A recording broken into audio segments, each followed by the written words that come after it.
Hey, it's me, doing the thing I said I was gonna do. Go figure. Yes, I am gonna try not to edit this video. I kinda just wanted to sit down and have a chat with you guys, have some quality time, and talk about my new song's Contagious, and maybe it's not the end of the world. I can already feel myself drifting off into Rambletown, so hold on to your hats, but I'll try not to make it too long, but we'll see. There's a lot to talk about, or a lot that I want to talk about. I'm already ruining this.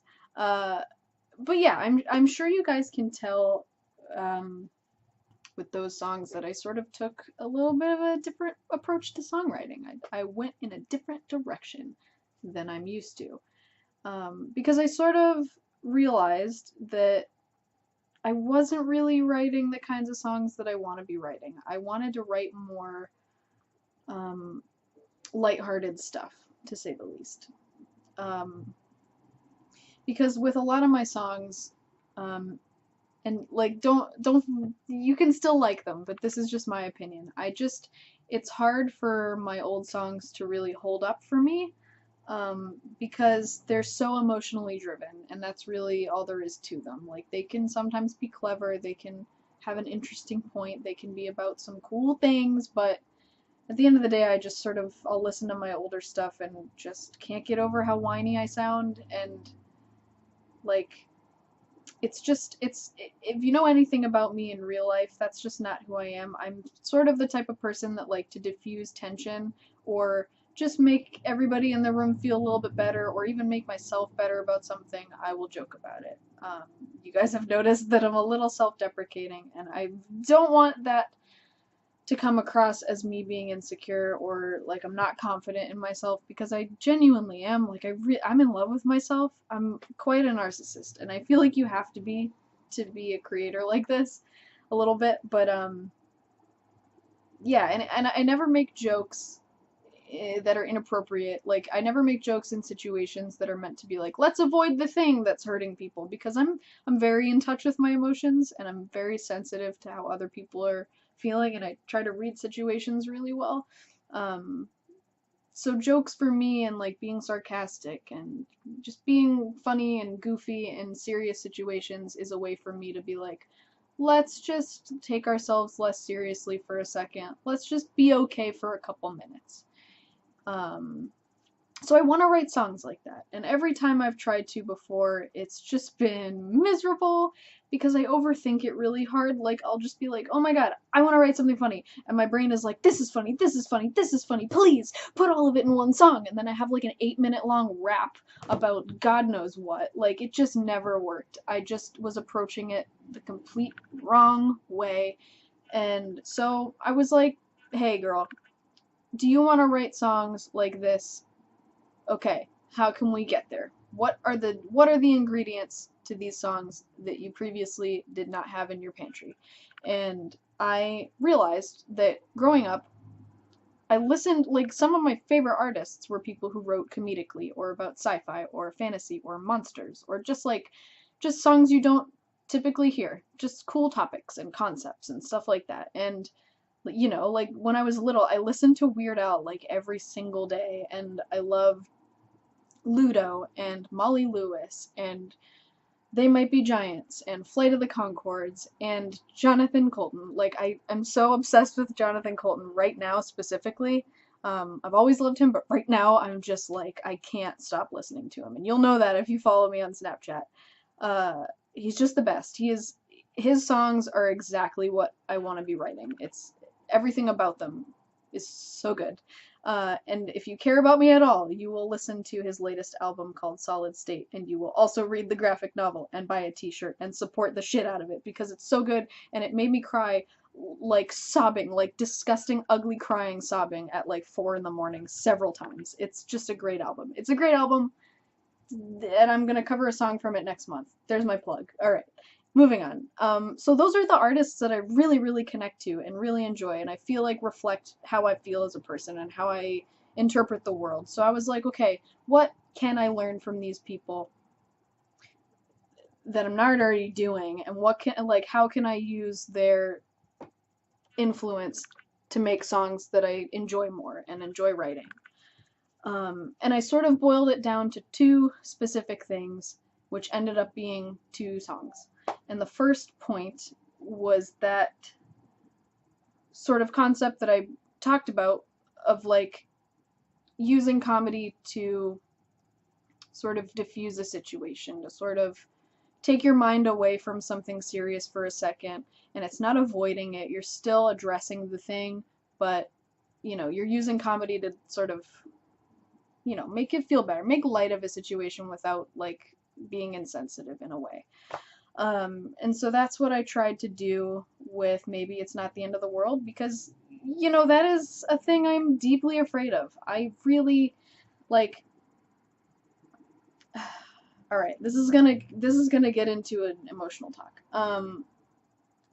So I am always conflicted with what to share with you guys and what not to share. And it's never a matter of like what's appropriate or what's comfortable for me to share, because like I'm very much an open book. But I know that no matter what, I am going to be interpreted as a different version of myself than I perceive myself, and I'm kind of a control freak when it comes to stuff like that. I'm so bothered by people getting the wrong idea of me, or people assuming something about me based on something I've given. Like if I say like, "Oh, I'm not feeling well, guys." Like I will get so many people like rushing to my aid, being like, "Oh my God, you're not alone. You're okay. Oh my God, I feel the same things. You're good." And that is so sweet. Like it's so sweet. Like I'm not saying don't do that, but it's just for me, I just sort of take it negatively because I can't help but feel that something is being assumed about my character that isn't true. Like I didn't like I don't like things I say coming across as cries for help, or I don't know. I am just so I'm in the wrong business if that bothers me, but it's sort of a thing I struggle with, and part of that is like, well, do I want to talk about my mental health issues? Do I want to talk about worries and feelings that I have outside of my songwriting, and like opinions I have and things I do? Because I know that they're going to be interpreted wrong. I know that people are going to get the wrong idea and say things that bother me, and like sometimes for me it's just better to not say anything. That's a loud truck. Sometimes it's better for me to not say anything because I just don't want to deal with the responses and that general thing. So I sort of avoid talking about my mental health, but I'll just come out and say it. It's not been good since I was 11. I've struggled with depression and anxiety and dissociation and all the things for a really long time.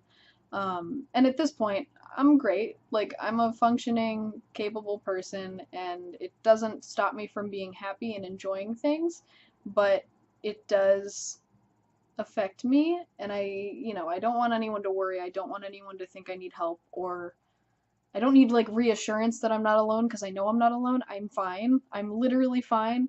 Um, Listen to me. Like you can tell I'm stressed about it. I hate it. But I, you know, my mental health leads to me feeling, thinking a lot about death, like a lot about death.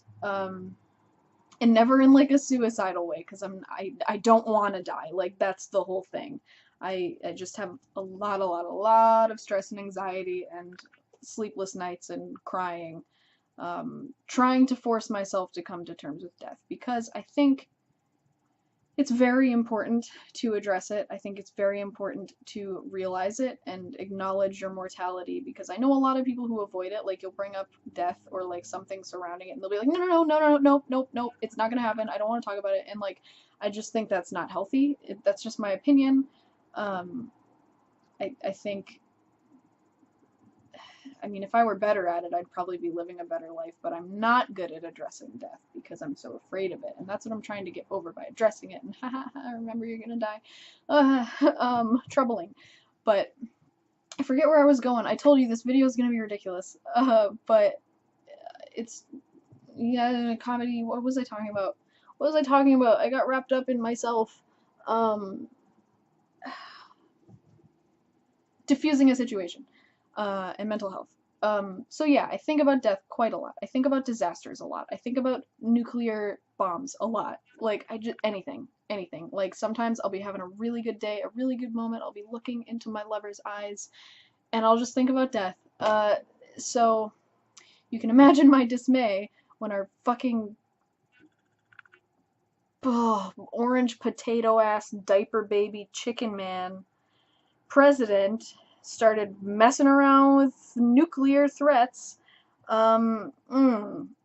Really set me off. I sort of had a really bad bit. Uh, and basically it came down to, hey, girl, you can either stay in your room for 3 days, or you can stay in your room for 3 days and write a song that will make you feel better. Just kidding. But yeah, you can either feel like shit and be really scared for a couple days, or you can write a song that will help you forget about how scary it is for just like 3.5 minutes, and maybe it will make other people forget for 3.5 minutes. So that's what I did. I'm not an idiot. I know that nuclear radiation isn't fun, but we can pretend it is for a couple minutes if it will mean, we'll feel better. So it's gotten very dark in here. Um, so that's really all that was, and I think I accomplished my goal. I think it relieved a lot of tension in the moment.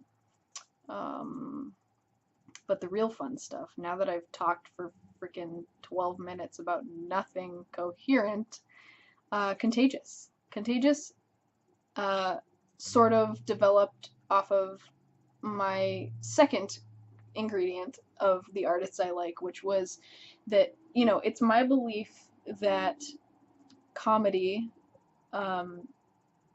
has the power to make people more vulnerable and sort of let people's guards down, so that you can then introduce like really important messages and topics that need to be addressed. So like you get someone to laugh, and then you sort of have them, you have their trust because they've shared an enjoyable moment with you, and then you're like, hey, serious thing now. And it sort of just opens things up a lot more. And you can do that with yourself too. If you can make yourself laugh about something while still addressing a thing that is important and that you don't like, I think it can create a little bit of a more comfortable learning opportunity. So that's what I tried to do with this one. And I also just, to me, that sort of scenario of like comedy letting you be more open is like, I'm so attracted to music and songs that are very lighthearted and like funny and fun in nature, but sort of have this like underlying heart within, that like if you really listen to the song, you'll get it. And it's just something that sort of takes you and lingers and really connects with the emotions within the song while still being fun. I don't know if I just made sense, but basically listen to anything Jonathan Coulton's ever done, and that's what it is. And so that's what I wanted to do with Contagious. I wanted it to be a song that addressed a serious issue and had a really defined heart and purpose, but was still just a funny song about a zombie. And so, on the outside, it's a song about a person who dates another person, oblivious to the fact that they are a zombie trying to kill them. And I just think that's so funny, in and of itself. But on the other hand, you've got, like, while the song is masquerading as a playful song about someone dating a zombie, it's also about when I was in an abusive relationship for 4 years and didn't know it. So I thought it would be a fun time if I went through the lyrics and told you guys the specific thing that actually happened in real life, that lines up with it. Because this is one of those songs, like a lot of my older stuff, I would like write it and it would just be like really vague, strange lyrics about nothing, and then like 2 years later I'd go back and listen to it or read the lyrics and be like, oh, You were writing about a thing you were experiencing in that moment and you didn't even know it. Like, I wrote about abuse all the time and had no idea until later, and I was like, oh fuck. And that's almost what happened with this song. Like, halfway through writing it, I was just sort, I was like, I want to write a funny song about someone dating a zombie. That'd be funny. But then halfway through, I was like, shit, all of this stuff has happened to me.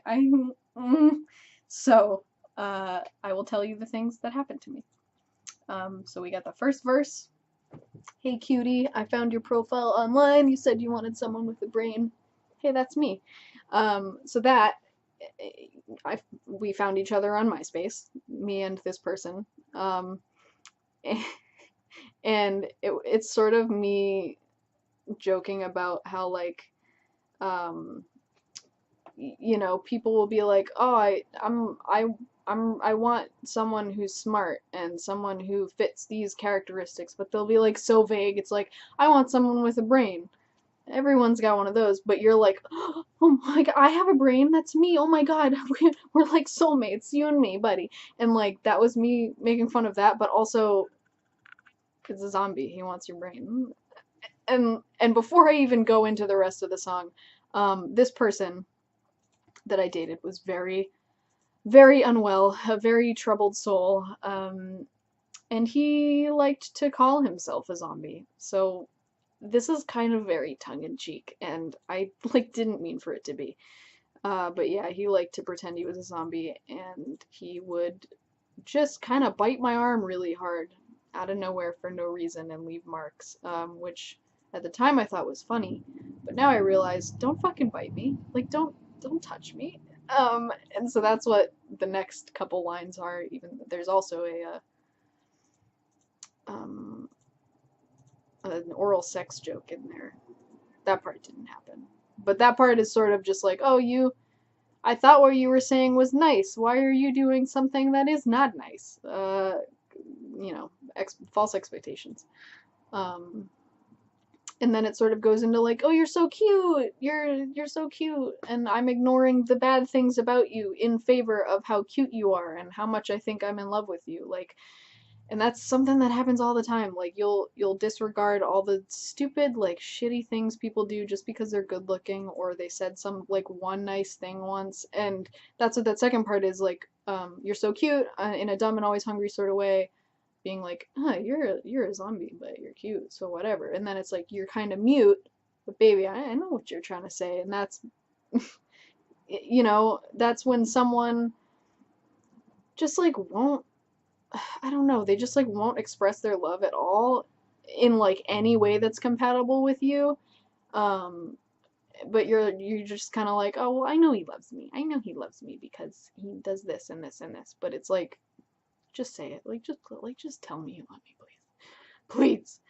And then the whole chorus is basically more ignoring bad things and specifically ignoring other people's warnings. The entire time I dated this person, all of my friends and my parents tried to be like, get away from them. Please don't date him. Please don't. He's bad for you and abusive. And I just wasn't hearing it. And God, like, younger me is so embarrassing because, like, he wasn't even cute. Like, he was not a good looking person to me at all. And I just, I don't know. I don't know. I just ignored everything because, like, it's kind of one of those things you sometimes really have to learn for yourself, or you really have to be given objective evidence. And it's so hard to listen to people when you're in those situations. Which is why the person in this song just is not getting it. I look so bad in this video, I'm sorry. And then you get the second verse, which is just me talking to myself. But it's like the point in the relationship where I was like, hey, I'm kind of putting together I'm connecting the dots a little bit, and I think like you might be a zombie. Like I think like did you like is that and the other person's just like no, and you're like okay, I love you. Like it's just a blatant like oh my god, there's the actual evidence. Like, I'm up all night crying because you're mean to me, but you're like, no, I'm not. And I'm like, okay. Like, it's just, it's so, like, it looks like I'm being funny, but I'm not. Like, that is what happens, and it's terrifying. Abuse is no joke, and I'm serious about it, but I'm also joking because of what we talked about before. You know. You know the thing. And then, while we're still on the subject, you smell bad. Also, stop biting my arm. But then being like, oh, you're so handsy. You're just a handsy boy. You're a handsy boy. And I love you. And that's not healthy. That's not good. But yeah, he also smelled bad in real life. He didn't smell good. He didn't shower. And he wouldn't stop biting my arm. And then the you're so cute part again. Why are people so rude? I don't get it. Why don't people like you? You're nice. No, you're not.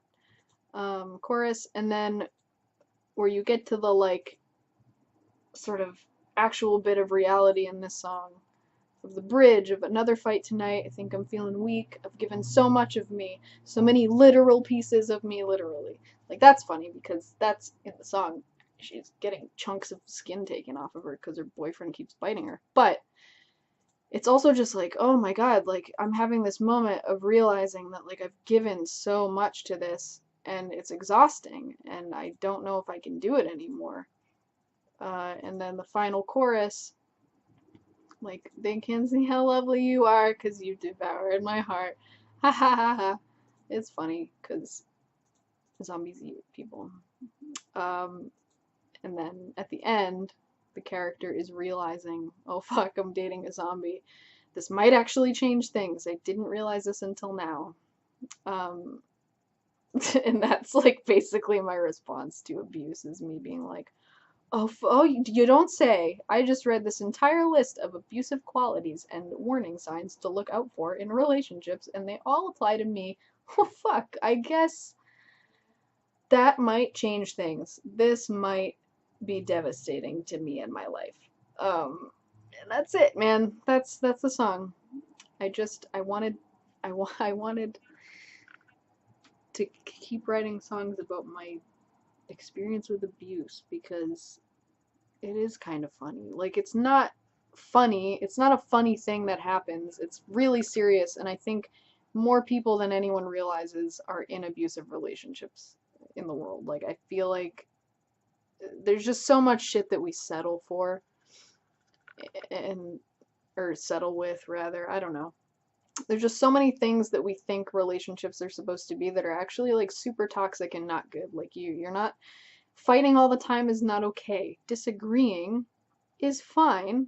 But even if you're disagreeing all the time, do you really want to be with a person you have to butt heads with so much? I don't know. We could talk about this for days because I got a lot of opinions about love and relationships and people and the self and abuse, but I'll make another video for that. This is already almost 25 minutes long, you guys, and I look like a wet dog.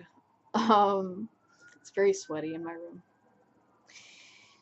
Yeah, I think that's it. I think that's all I wanted to say. I just wanted to talk about those things and what inspired them, and you can for sure look forward to more. I hope you guys like the pencil to the eraser because that will probably be the next thing I do. I really want to get the Jonathan Colton song up, but I feel like I want that song out there because it's really cute and fun.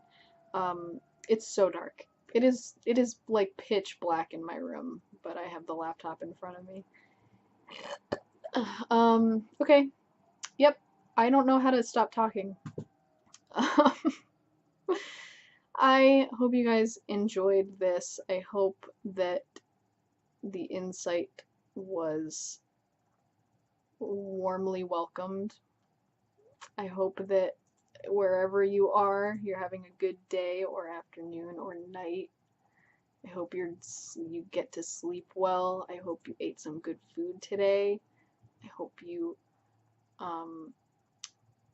had good conversations with people. I hope you got a lot of work done. I hope that you're feeling good, because I'm feeling good.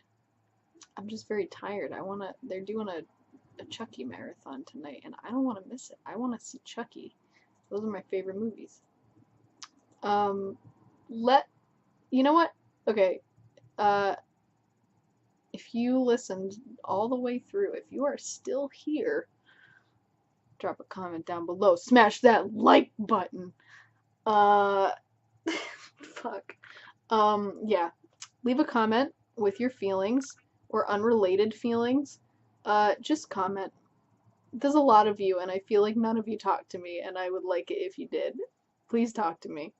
Let me know if you want videos like this in the future. Let me know if it was a bad idea. Let me know if you want them to be shorter. Let me know how you're doing. I did this before. I did this in an old video, but if you are still watching and listening right now, drop a comment with a fun fact about yourself, and I will respond with one about me, and all of you will get different ones, so we can learn about each other.